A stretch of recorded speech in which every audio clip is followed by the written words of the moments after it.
The other side's saying that all of these rights are going to be stripped away from transgender individuals and there'll be all this discrimination. I think it's important that we set the record straight on that, if I might. So rights that the transgender community are going to continue to enjoy if this is removed from the Iowa Civil Rights Code. First of all, let's remember, transgender individuals are American citizens. They have the protection of the United States Constitution and the Bill of Rights, which is restricting government, not people.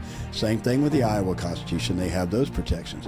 They're going to continue to have the freedom to present to others as a gender of their choice, the freedom to dress as they choose, the freedom as an adult to have body-altering surgeries if they choose to have those, the freedom to grow and style out their hair and beard, whatever, regardless of their sex, freedom of speech, freedom of religion, freedom of assembly and protest, right to petition the government, right to keep and bear arms, freedom from unreasonable searches and seizures, right to due process, freedom from cruel and unusual punishment, right to property, right to vote, right not to be enslaved, protection from bullying in school, protection from assault and other criminal or torturous behavior, and all the other things that are guaranteed in constitutional and statutory law. I also hear people yelling now transgender individuals can be discriminated against for housing and employment.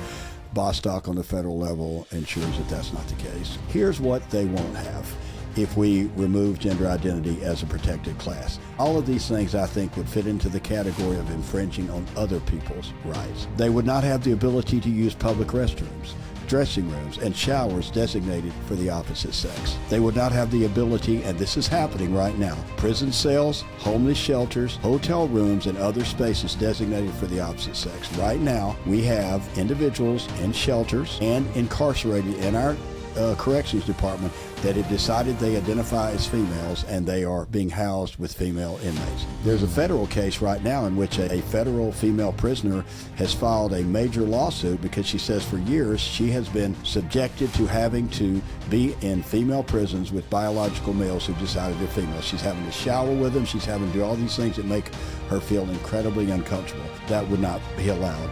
The right to free genital mutilation surgeries paid for by taxpayers will no longer be allowed. And that's what's happening right now for Medicaid patients, incarcerated individuals in the state of Iowa. The right to file legal complaints against a business that believes sex is binary and acts accordingly. They wouldn't be able to do that anymore. The ability to file legal complaints against an employer who doesn't affirm the validity of an individual's self-proclaimed gender identity. They would not be able to do that anymore. So all of the real rights and liberties and protections remain, but where this has resulted in infringing on other people's liberties and freedoms and security and safety and privacy, that's what's going to change.